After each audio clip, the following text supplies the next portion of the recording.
Bener kan nonton hati kan. Nah dari cara panjenengan melihat, dari cara panjenengan mempunyai perspektif tentang satu sosok yang sama, bahwa ternyata setiap panjenengan semua punya perspektif yang berbeda untuk melihat apa yang menarik dari Najwa Shihab, itu menandai bahwa menulis itu dimulai dari itu. Paling penting adalah perspektif. Kita mau menggunakan perspektif yang mana? Jadi nek secara keseluruhan maka muncullah kata Najwa Shihab cantik. Tapi apa alasan yang membuat dia cantik? Nah, itu kan harus kita kemukakan. Mulailah dari tatapan matanya menggoda misalnya. Nah di situ itu yang membuat akhirnya tulisan kita itu bisa jadi sedikit hidup dengan cara mendeskripsikan. Nah, tidak kemudian menyimpulkan, membuat simplifikasi bahwa oh iya Najwa Shihab itu cantik, selesai. Kalau sudah kayak gitu sudah nggak bakal jadi tulisan. Nah, tapi coba perhatikan detailnya. Setiap bagian itu pasti ada sesuatu yang menarik. Nah, ini siji, ini simple lagi karena objeknya satu. Next. Nah, ini rada rumit ini. Nah, secara naratif sudah sepatu rusak wes pira dadi tulisan nek ngono. Harus dijelaskan. Piye carane iki iso muni gitu loh. Nek foto iki wis selesai, tapi untuk tulisan ini nggak selesai. Wah, kita harus lihat detailnya di bagian sing bolong, di bagian sing rusak, kotornya mergo opo dan lain sebagainya. Warna sepatunya apa, warna tali sepatunya apa, terus kemudian dia ada di mana. Nah, itu yang namanya apa ya? Detail itu penting banget di dalam sebuah penulisan supaya kita tidak kehabisan kata-kata. Kan biasanya ngono ya, alasannya adik-adik kan gitu, gimana ya aku kehabisan kata-kata. Ya kulaan toh ya. Kulaan di pasar Karanganyar mana yang biru loh. Di pasar Kajen itu cedak. Kulak kata-kata pak. Ya kan. Nah, itu ya, kita harus mengerti detail. Nah, semakin objek itu semakin ruwet, semakin banyak objek yang harus kita amati, maka semakin harus kita teliti apa yang paling mau kita tonjolkan. Nah, endine iki nek carane iki apa yang pingin kita tonjolkan. Sobekannya ini. Oke, tidak masalah. Ada lagi yang lain barangkali. Kenapa ada di situ? Itu juga menjadi alasan juga, Ape. Ya. Terus ada lagi yang lain. Punya siapa? Punya siapa ini? Ya. Kok ning kono kok mesake meneng ya. Terlunta-lunta hidupnya. Ya. Terus apa lagi? Kotor. Nah, nek kotor itu terlalu besar. Framingnya terlalu besar. Diperkecil lagi, kotornya apa? Oh, ternyata misalkan ada lumpur yang menempel pada kulit sepatu. Nah, saya pernah menulis puisi ini menggambarkan seolah saya jadi debunya, debu yang menempel pada sandalnya Nabi Muhammad. Kita asik banget gitu. Seneng banget aku yakin. Wah, gue menulis puisi, aku menjadi debu yang menempel pada terompai Kanjeng Nabi. Wah, ya Allah, seneng. Aku ora pindah-pindah ya kan. Malah tak larang, Jur Rasul aja nek wudu aja diumbali lho. Ya, lo lah seneng kok lho. Sempet juga membuat puisi sing rada nakal meneh. Andaikan aku itu adalah seekor kutu yang menempel pada rambutnya Rasulullah, kan kender banget nek kuwi. Padahal Nabi Muhammad ini ora pernah tumonan ora pernah lahir. Tapi aku menggambarkan itu, saking aku nakalnya gitu kan gitu. Nah, oke, next. Nek tadi menulis yang tentang tadi dua tadi pasti ngomongin tentang visual, ya kan? iki mesti detailnya lebih banyak lagi. Ada visual, ada apa lagi? Ada aroma terlebih dahulu. Karena kan kita baru ngomong wong masak. Itu makanannya. Maka aroma. Nah, kita juga harus bisa membedakan antara asap dan uap. Hanya asap dan uap, dua hal yang berbeda. Wah, ini asik nih. Ternyata dalam hukum hukum alam kita itu kita punya dua kata yang nyaris sama, asap dan uap. Mana yang benar dalam aktivitas ini? Ya itu. Jadi kita harus mengerti aktivitasnya, visualnya gerak, terus kemudian warna, perspektif cahaya dan lain sebagainya, sampai kemudian yang lainnya adalah aroma. Next. Nah, ini semakin kompleks meneh.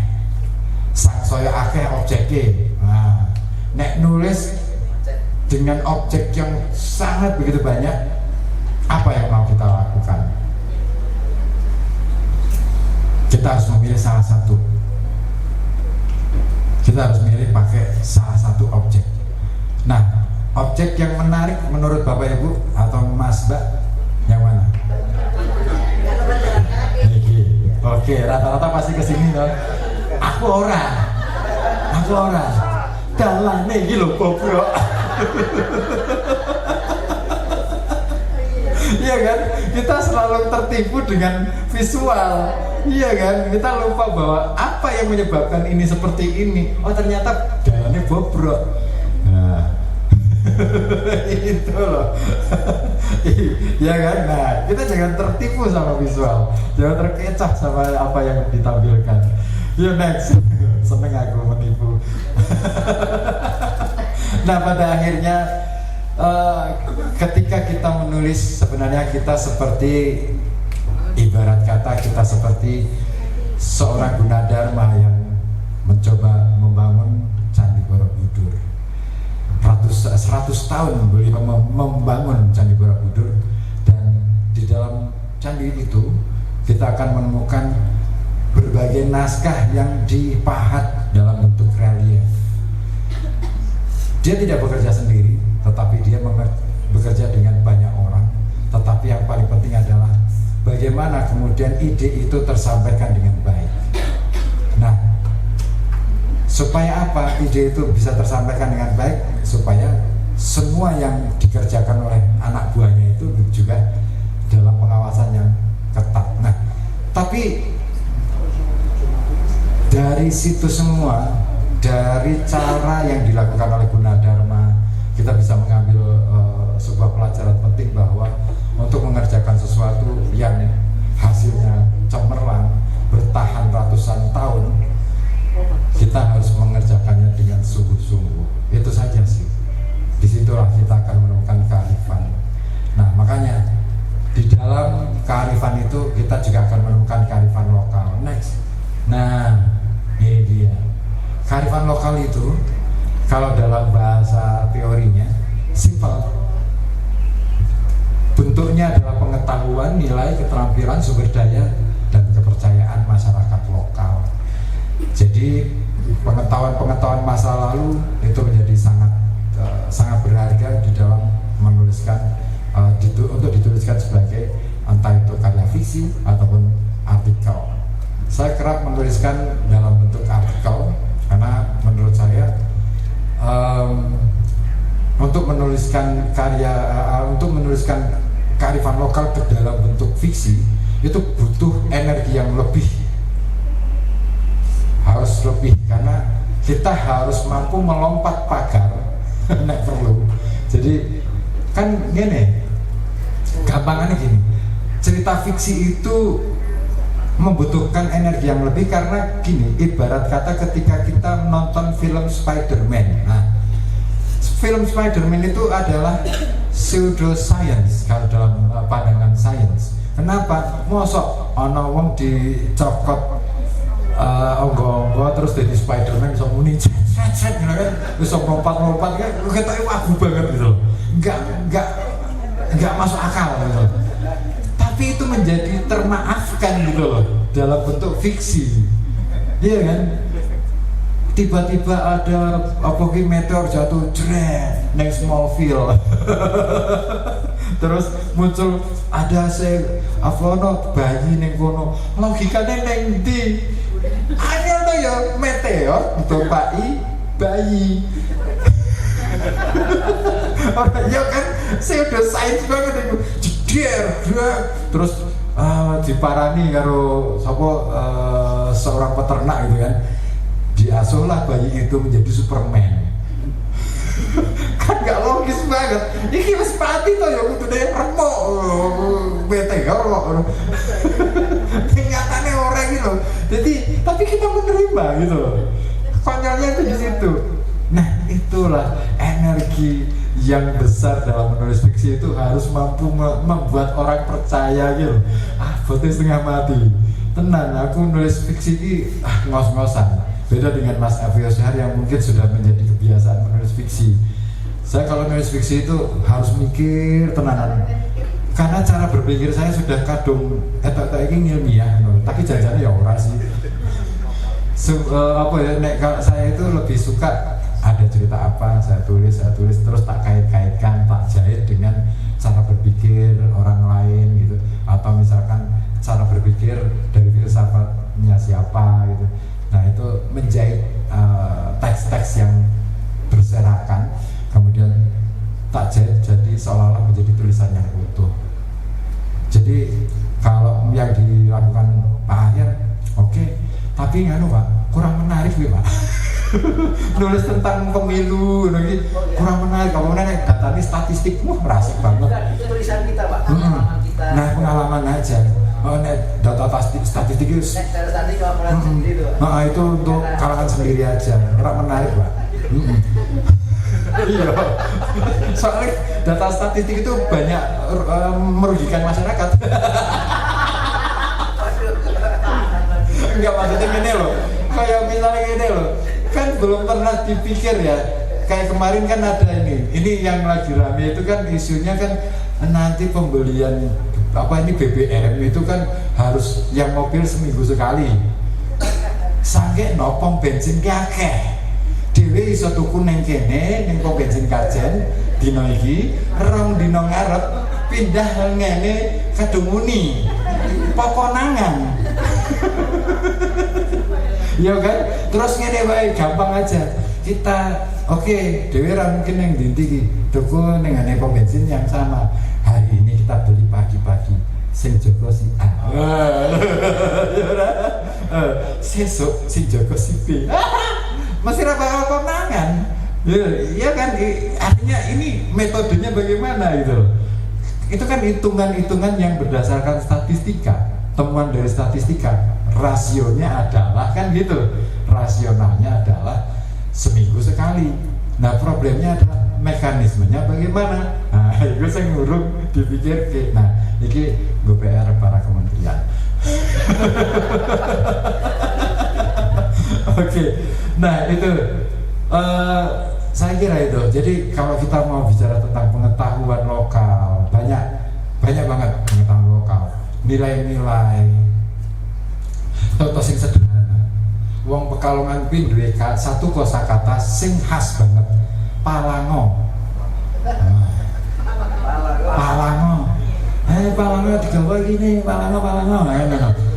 Kuwi nek dalam bahasa dalam struktur bahasa, palango kuwi kata perintah, tapi dalam lidah bahasa Jawa Pekalongan ora jadi kata perintah. Angel kan? Pelafalannya bukan perintah. Nek palango kan berarti kudune tanda seru, ora jadi tanda ngene iki. Kalau bahasa Kalongan iki ngene iki. Makasih yo. Makasih. Itu kuwi. Nah, itu. Tapi palango itu enggak jadi kata perintah, tetapi justru lebih pada seruan. Lebih pada warning, peringatan. Artinya apa? Dari satu kata saja kita bisa memahami bahwa karakter masyarakat Pekalongan sebenarnya adalah selalu siaga. Kenapa selalu siaga? Karena masa lalunya sudah cetak biru masa lalunya sudah ada, bahwa kawasan Pekalongan adalah kawasan yang berbahaya. Iya, penuh dengan bencana. Ora percaya? Kenapa patung Ganesha akeh banget ning kawasan Pekalongan? Kenapa? Karena arca Ganesha itu menandai bahwa daerah-daerah itu yang ditempati arca Ganesha di masa silam itu menunjukkan daerah-daerah yang rawan bencana. Mas Matolu kan slotnya rock.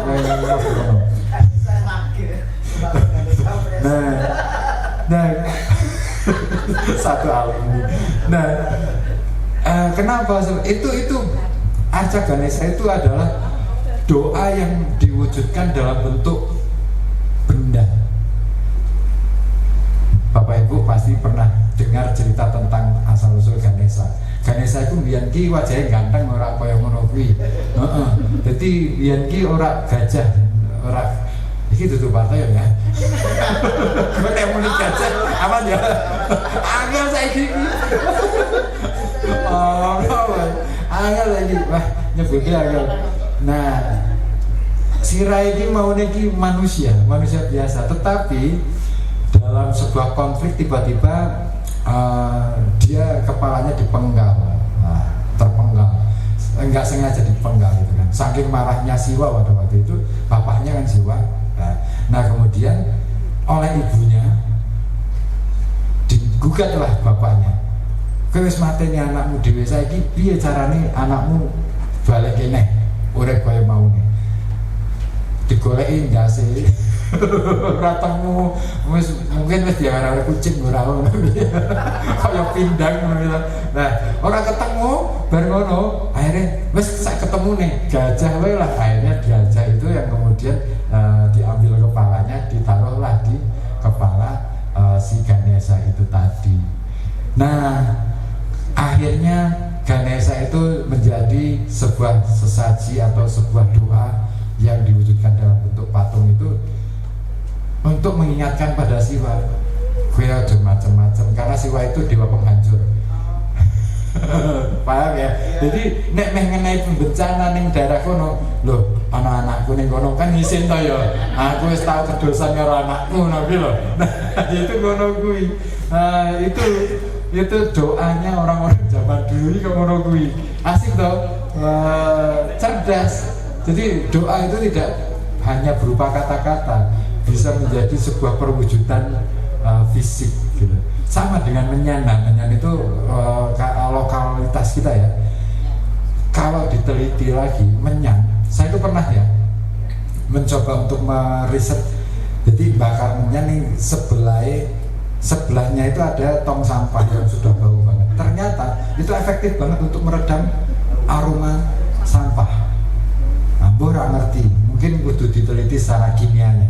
Nah, saya sih menduga ada unsur-unsur kimia yang bisa mengikat aroma-aroma busuk itu tadi. Karena aroma busuk itu bukan karena baunya, tapi bakteri. Biasanya mana? Nek sains kan gitu, pendekatan sains kan begitu. Nek caranya wong biyen mambu abu-abu sing baseng sing ora enak kuwi biasanya lelembut. Nah, lelembut karo demit itu ya. Nek lelembut itu mikrobakteri itu adalah lembut, nek demit itu setan. Nah, bangsane tuyul, nggih gendruwo, lagi demit. Nah, tapi nek demit sing gaweane meden-medeni dadine memedi. Nah, jadi ngono. Jadi ono susur ngesot ki berarti memedi kan, senengane medeni wong. Atau misalkan ono kuntilanak lewat lagi medeni wong lagi jadinya memedi. Tapi nek demit itu secara keseluruhan alam gaibnya hantu itu adalah dalam perspektif Jawa adalah demit. Nah, jadi kok ini malah jadi pelajaran gaib ya.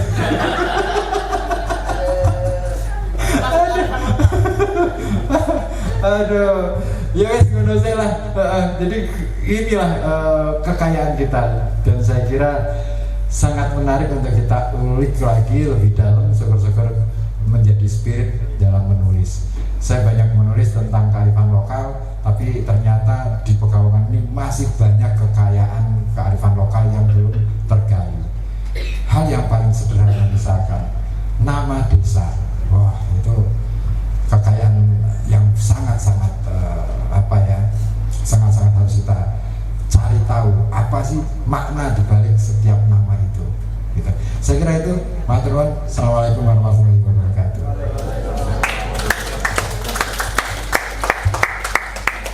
Terima kasih, luar biasa sekali ya.